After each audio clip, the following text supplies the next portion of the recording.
नमस्ते सर। खुश रहो। स्वागत है सर आपका TR पॉडकास्ट में, हमारे शो में। और सबसे पहले तो मैं आपको बहुत बहुत धन्यवाद कहना चाहूँगा कि हमारे शो में आने के लिए सर। और सर आपसे बहुत सारे टॉपिक में बात करनी है, लेकिन उससे पहले आप अपने बारे में बताइए कि आपके बचपन से बताइए, आपके पढ़ाई के बारे में, आपने कौन कौन से अचीवमेंट्स हासिल की है, क्वालिफ़िकेशंस से रिलेटेड, ये सारी बातें। मैं NR प्रधान जी। पूरा नाम नथुराम प्रधान, और रिटायर हो चुका। महापल्ली हायर सेकेंडरी स्कूल से रिटायर हुआ 2011 में। जी। पहले के स्टूडेंट्स नथु गुरुजी कहते थे और आजकल के स्टूडेंट NR सर कहते हैं। तो मैं बताना चाहूँगा कि मेरा जन्म लोइंग में हुआ। लोइंग में पला बढ़ा। महापल्ली हायर सेकेंडरी स्कूल में 6 साल पढ़ा, अध्ययन किया और 44 साल अध्यापन किया। जी जी जी। सर तो आपके क्वालिफ़िकेशंस क्या क्या हैं? आपने कहाँ तक की पढ़ाई की है और किस किस फील्ड में पढ़ाई की है आपने? हायर सेकेंडरी तक तो मैं मैथ्स लिया था, मैथ्स साइंस। जी। उस समय 11वीं को ही हायर सेकेंडरी कहा जाता था। 9 से ग्रुप लिए संकाय लेते थे, साइंस आर्ट्स। तो हायर सेकेंडरी गणित फर्स्ट ईयर कॉलेज का UG का कॉमर्स में किया हूँ, यानी BCom फर्स्ट ईयर किया हूँ। उसके बाद BA प्रीवियस और फाइनल किया हूँ। इकोनॉमिक्स, पॉलिटिकल साइंस, हिंदी मेरा मेन सब्जेक्ट था BA। और इकोनॉमिक्स में फिर प्राइवेट MA किया। और ये तो जो जनरल करते हैं वही है। उसके अलावा भी मैं कुछ कोर्स किया हूँ और उसमें बहुत सारा खर्च भी हुआ है और कुछ अनावश्यक भी हुआ है।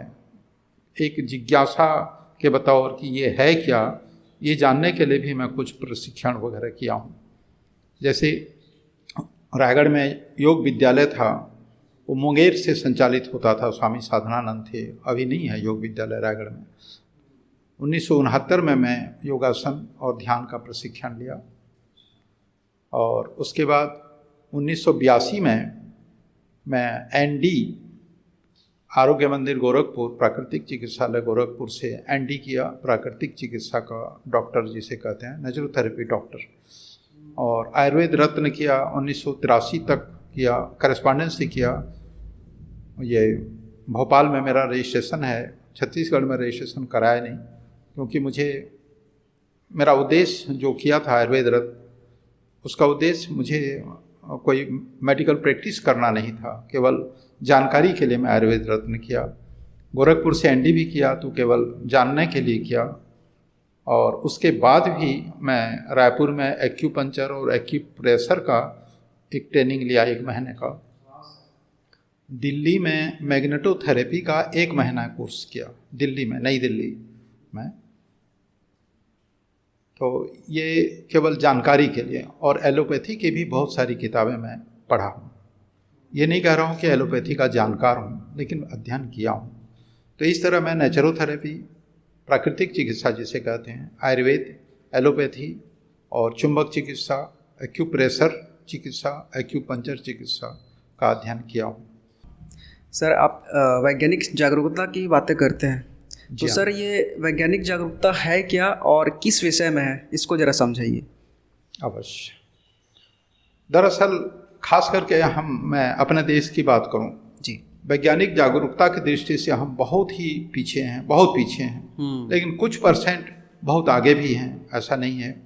हमारे देश में मैं ये देखा हूँ कि जो MSc किए हुए हैं मैथ्स में, या डॉक्टर हैं, इंजीनियर हैं, वो भी, उनमें भी वैज्ञानिक जागरूकता नहीं है, उनमें भी अंधविश्वास भरा हुआ है। तो एक इंजीनियर बन जाना, ISRO का इंजीनियर बन जाना भी जरूरी नहीं है कि उसके लाइफ में वह वैज्ञानिक दृष्टि से जागरूक हो या अंधविश्वासी ना हो। डॉक्टरों को भी हमने, चिकित्सकों को देखा है झाड़ फूंक कराते हुए। ये बहुत दुखद स्थिति है हमारे देश की। तो निश्चित ही हमारे देश में वैज्ञानिक जागरूकता, तर्कशीलता और स्वास्थ्य जागरूकता की ज़रूरत है। इसके लिए मैं फेसबुक में कोशिश करता हूँ, सोशल मीडिया, फेसबुक, ट्विटर वगैरह में वैज्ञानिक जागरूकता, तर्कशीलता पर भी पोस्ट डालने की कोशिश करता हूँ। और कुछ लोग जो लकीर के फ़कीर होते हैं वे मुझसे गुस्सा होते हैं, नाराज़ होते हैं, कुछ लोग तो गाली तक देते हैं। तो गाली देने वालों को तो यही करता हूँ कि ब्लॉक कर देता हूँ। हो सकता है आपकी बातें सच हो सर, इसीलिए लोग रिएक्ट करते हैं। उनको गुस्सा लगेगा जो लकीर के फ़कीर हैं। और ज़्यादा करके लोग नए विचार को सुनना नहीं चाहते, स्वीकार करना नहीं चाहते जी जी नई बातों को। सर बाकी मेरे फेसबुक में युवा वर्ग निश्चित ही बहुत पसंद कर रहे हैं जी। युवा वर्ग मेरे फेसबुक में बहुत जुड़े हैं सर। मैंने भी आपके बहुत सारे पोस्ट पढ़े हैं, देखे हैं। तो सर एक भारत में एक चीज़ है कि फ्रीडम टू स्पीच, अपने विचार आप रख सकते हो जी, लेकिन बहुत से लोगों को इस बात का या ज्ञान नहीं है या फिर वो ज़बरदस्ती उस चीज़ को नहीं लेते हैं सीरियसली कि कोई कुछ अगर कुछ अपने विचार रख रहे हैं तो उनके एक ओपिनियन है, उन पे आप सवाल करिए। सवाल नहीं करते हैं सर, सीधा जज कर देते हैं और अपने ओपिनियन थोप देते हो वहाँ पे। बिल्कुल। दरअसल फ्रीडम ऑफ ओपिनियन तो है, वैचारिक स्वतंत्रता हमारे संविधान में है, लेकिन इसको लोग समझते नहीं हैं जी। वास्तव में होना ये चाहिए कि उलट पुलट हर तरह के विचार को सुनना और पढ़ना चाहिए।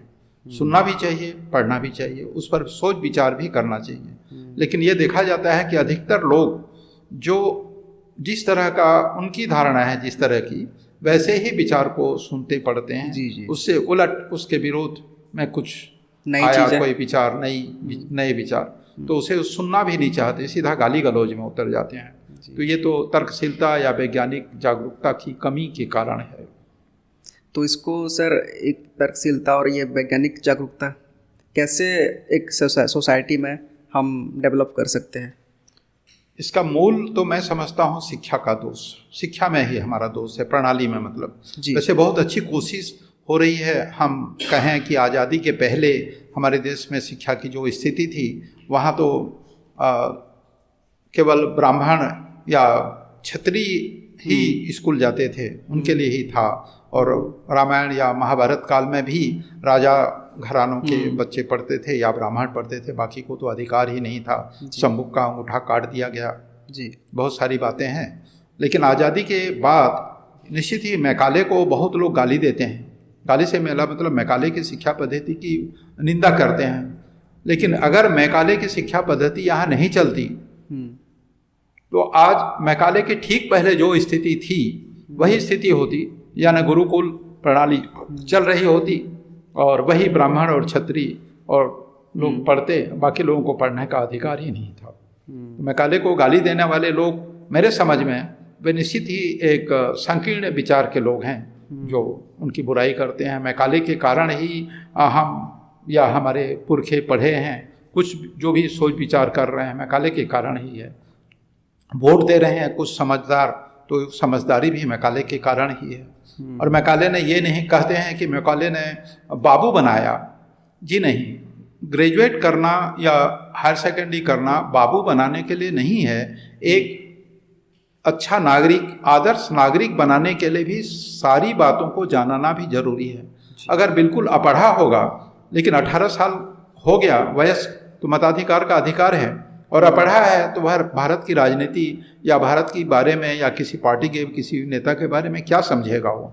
तो देश में पढ़ना, राजनीति, हिंदी वगैरह वगैरह पढ़ करके वो समझदारी उसकी विकसित होगी, तभी वह एक आदर्श नागरिक बनेगा और देश के लिए ठीक ठाक सोच सकता है अपने लिए और देश राष्ट्र निर्माण के लिए, और सही तरीके से वोट दे सकता है। और अगर वह पढ़ा लिखा ही नहीं है तो प्रजातंत्र में मूर्ख जैसा वोट देगा, जिधर उसको मिल गया, शराब मिल गया या पैसे मिल गए वही वोट देगा। वैसे कुछ हद तक अभी भी वही चल रहा है। धन बल जो है ज़्यादा प्रभावी है चुनाव में, इसका भी देश को भुगतना पड़ रहा है। सर आप इतने सालों से शिक्षा के क्षेत्र में हो और आप सुनते भी होंगे कि आप जानते भी हैं कि शिक्षा के स्तर की निंदा होती रहती है। जी सर, तो मैं एक एग्ज़ाम्पल देता हूँ सर कि 4 साल के बच्चे से लेकर एक स्टूडेंट जो कॉलेज कर रहा है, वो क्लास में 5-6 घंटे वहाँ पढ़ाई कर रहे हैं, उसके बाद भी वहाँ से वापस आने के बाद एक्स्ट्रा 3-4 घंटे वो ट्यूशन्स और कोचिंग में दे रहे हैं या उनके पेरेंट्स वहाँ भेज रहे हैं। तो सर क्या हमारी शिक्षा स्तर इतनी कमज़ोर है कि हमें एक्स्ट्रा ट्यूशन्स और कोचिंग करने की ज़रूरत पड़ रही है सर, इसके बारे में कुछ बताइए।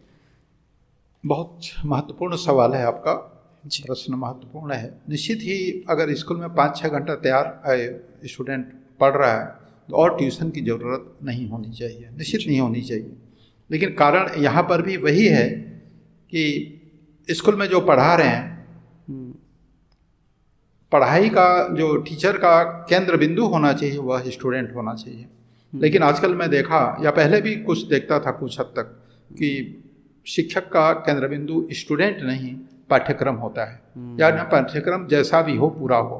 तो पाठ्यक्रम पूरा करने के बाद अगर 10 महीने का कोर्स है तो उसको कोई चाहे तो 2 महीना भी कर सकता है, 2 महीना भी 3 महीने में भी कर सकता है जी। अगर विद्यार्थी पर उसका केंद्र हो कि समझ रहा है कि नहीं, ये अगर ध्यान दे तो ऐसा नहीं होगा। लेकिन शिक्षक, जिसको हम लोग लोकल भाषा में सल्टाना कहते हैं जी, कोर्स को सल्टा रहे हैं जी। शिक्षक से मैं माफ़ी चाहूँगा, गुस्सा कर सकते हैं मुझे सुन करके, लेकिन अधिकतर शिक्षक ऐसा हो रहा है। घर से तैयारी करके जाते हैं और जो कहना है, हायर सेकेंडरी में भी ये मैं देखा हूँ, पॉलिटिकल साइंस वगैरह भूगोल में जो भी रट करके जाते हैं, और जैसे टेप रिकॉर्ड से आवाज़ आती है, अब बगैर किसी भाव के चेहरे पर वो सुना देते हैं, पूरा एक पीरियड सुना देते हैं 40 मिनट।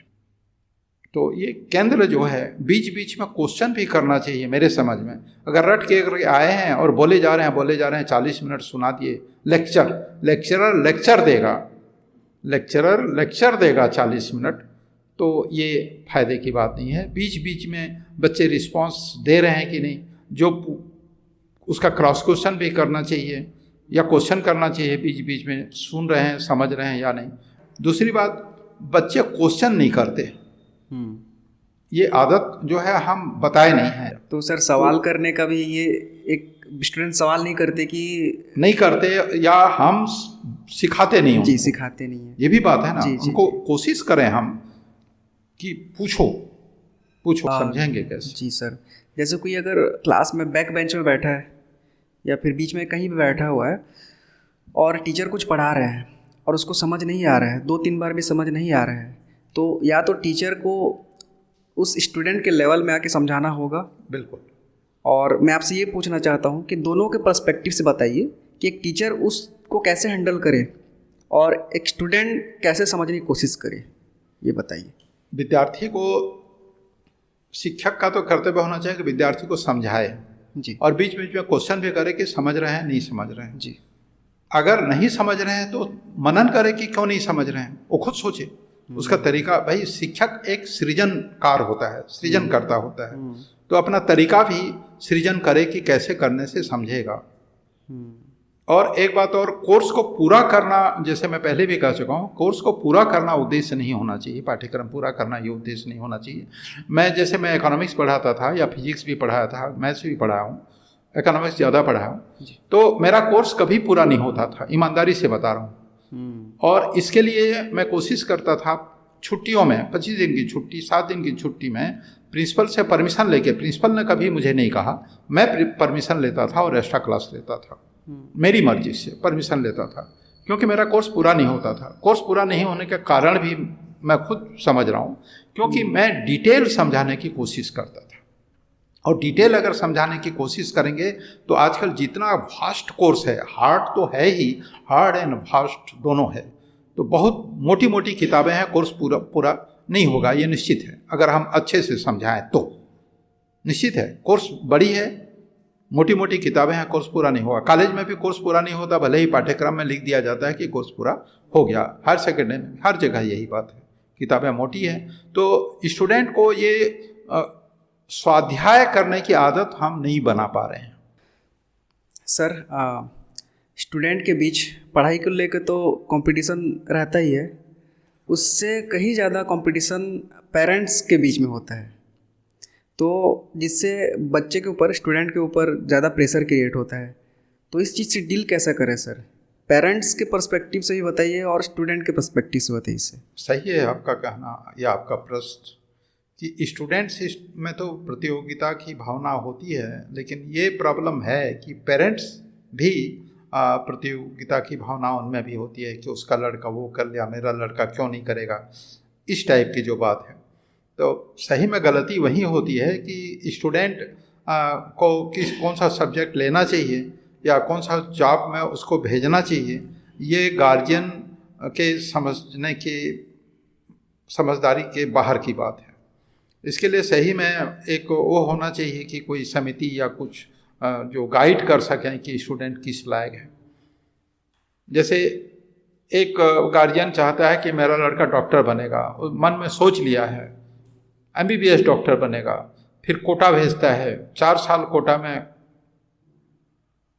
पढ़ाया वो MBBS करने के लिए, लेकिन वो नहीं कर पाया, वापस आ जाता है।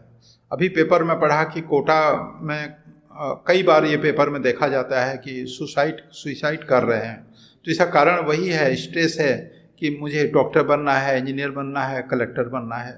उसके माता पिता की भी ख्वाहिश है और स्टूडेंट की भी ख्वाहिश। तो ये जो ज़बरदस्ती का, वो एक मेरा स्टूडेंट मुझे पता है बाद में ना, जिस दिन उसका मैथ्स का पेपर होता था, यहाँ की बात नहीं है, बाहर बिलासपुर में पढ़ रहा था, लेकिन शुरू में मैं पढ़ाया हूँ उसको मिडिल शायद 9th में, फिर ट्रांसफ़र हो गया उसके पापा का। तो जिस दिन मैथ्स का पेपर होता था उस दिन वो सीढ़ी से गिर जाता था। अगले साल फिर फिजिक्स के पेपर में सीढ़ी से गिर जाता था, या तो कस के बुखार हो जाता था।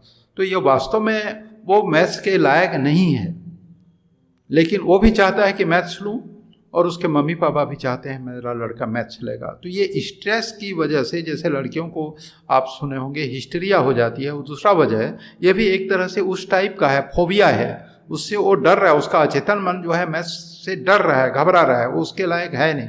अंततः वो क्या किया, फिर आर्ट्स साइड में चेंज किया। 2 साल जब ऐसा हो गया आर्ट्स में लिया, और फिर आर्ट्स में फिर इंग्लिश में MA किया और बहुत अच्छा गया वो।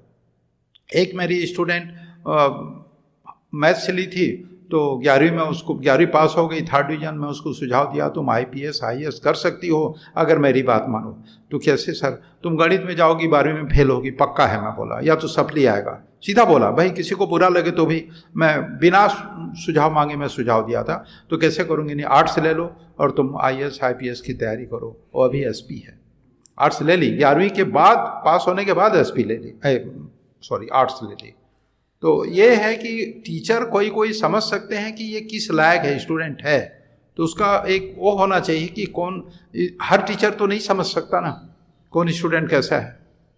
रटामार पढ़ाई के ज़माने में कुछ समझ में नहीं आता है। जैसे 10वीं में आप देखेंगे कि बहुत 80% 83% ले आते हैं, तो वो फिर जाके बायोलॉजी ले लेते हैं। 80% 10वीं में लाया है, रटामार पढ़ाई किया है, नंबर पा गया 80%, और बायोलॉजी ले लेता है। तो बायोलॉजी में मैथ्स भी है, केमिस्ट्री भी है, केमिस्ट्री में भी कुछ मैथमेटिकल है, मैथ्स का है, कुछ न्यूमेरिकल्स हैं केमिस्ट्री में भी। फिजिक्स में तो पूरा का पूरा मैथ्स है, एक तरह से ज़रूरी है।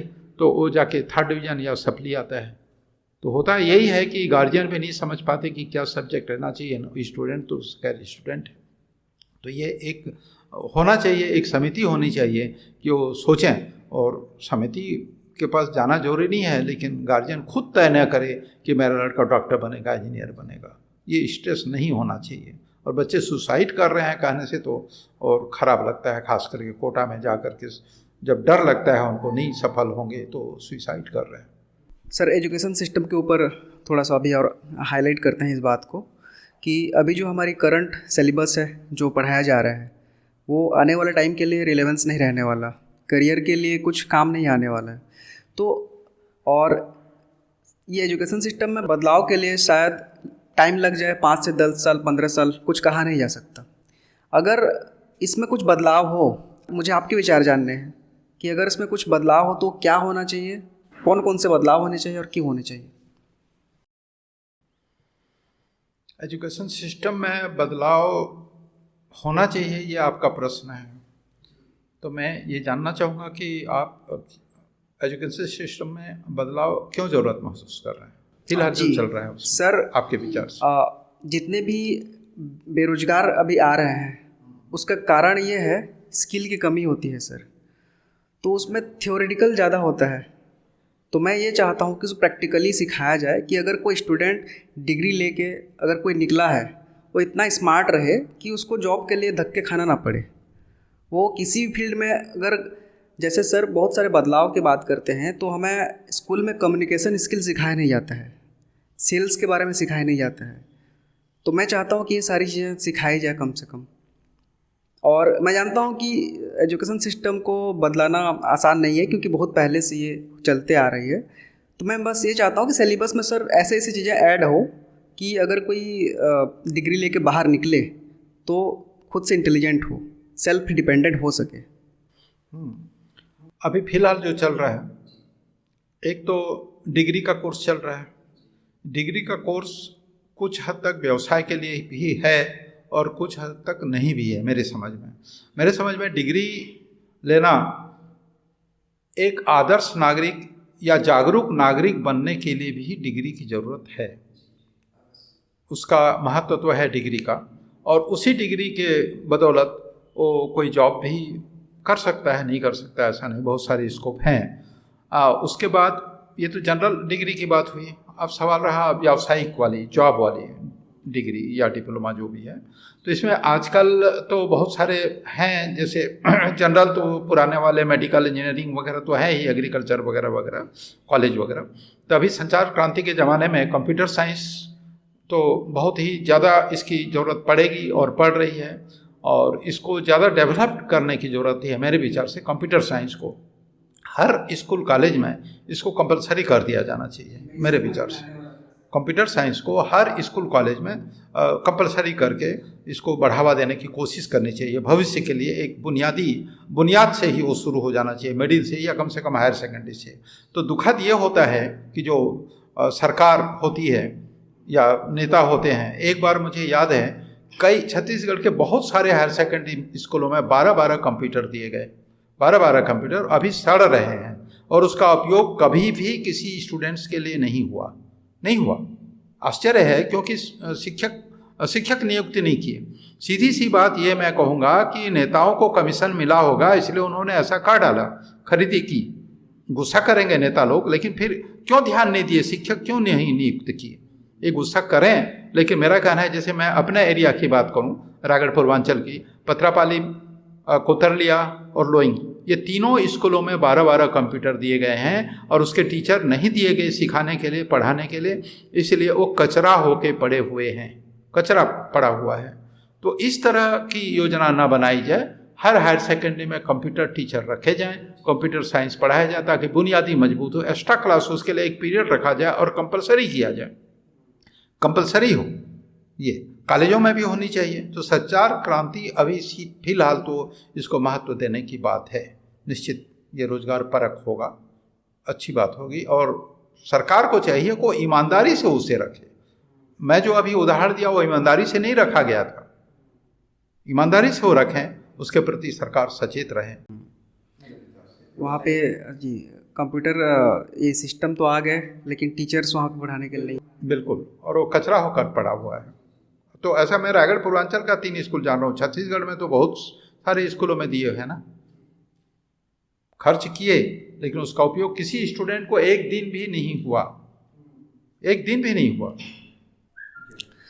सर हमारे भारत में, स्पेशली हमारे सोसाइटी में, गवर्नमेंट जॉब को ज़्यादा तवज्जो दी जाती है।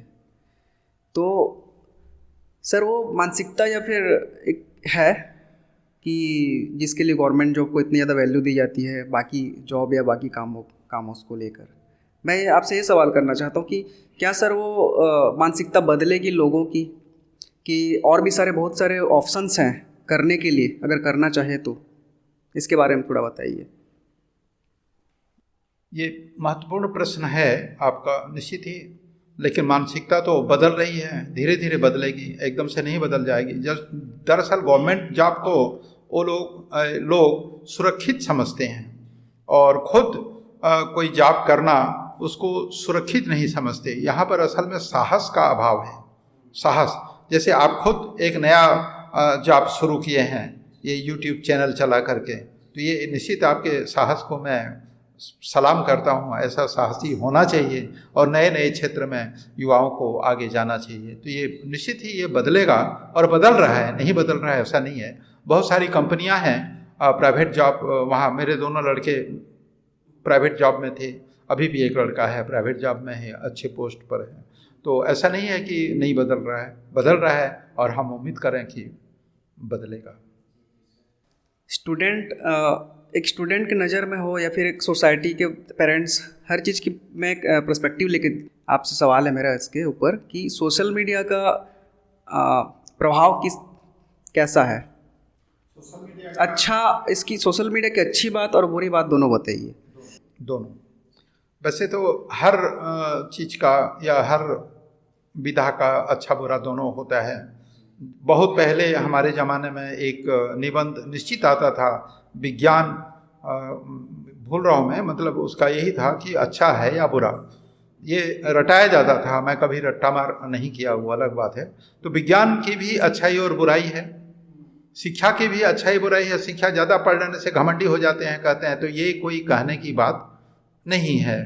तो वैसा ही आपने जो सवाल किया कि सोशल मीडिया, तो सोशल मीडिया की भी अच्छाई और बुराई दोनों है और रहेगा ही। व्यक्ति कैसा उपयोग करेगा, जैसे साइंस का, जैसे इंटेलिजेंसी का उपयोग। देखिए, मैं एक बिल्कुल हट के कह रहा हूँ, रिलेटेड भी है। इंटेलिजेंसी का अच्छाई और बुराई क्या है?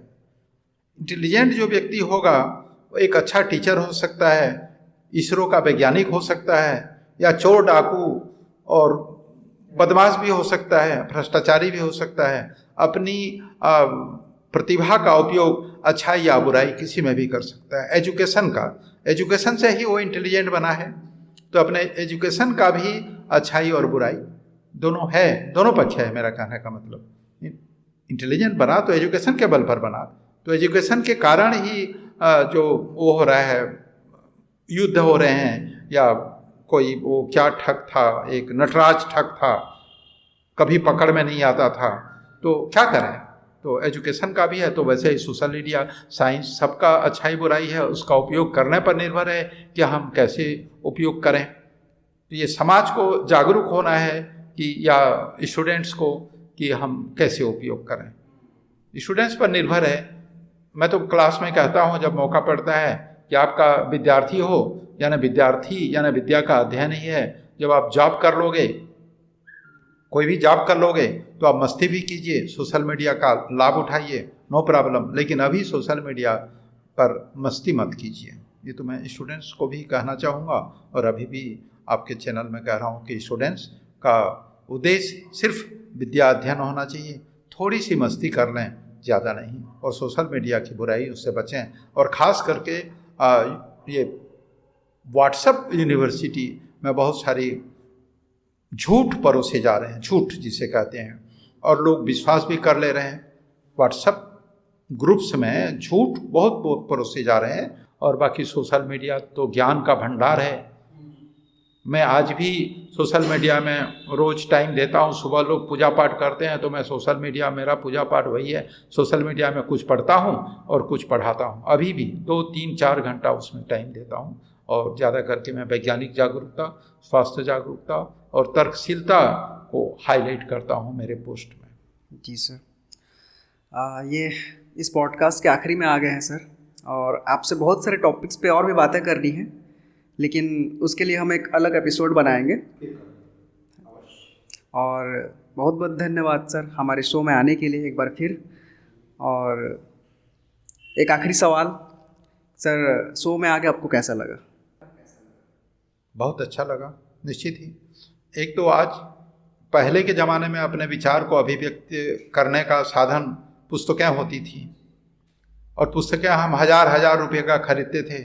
आज कोई खरीद नहीं रहे हैं, तो आज तो सोशल मीडिया ही साधन है, सुलभ साधन है। फेसबुक, ट्विटर, आपका यूट्यूब वगैरह, आप यूट्यूब चैनल चला रहे हो, तो इसमें आपके चैनल के माध्यम से मुझे अपनी बात रखने का मौका मिला। इस बात के लिए आप मुझे धन्यवाद दे रहे हैं, लेकिन मैं आपको धन्यवाद दे रहा हूँ। बहुत बहुत धन्यवाद सर आपके लिए, और आपके अच्छे स्वास्थ्य की मैं कामना करता हूँ sir. Thank you so much sir. Thank you.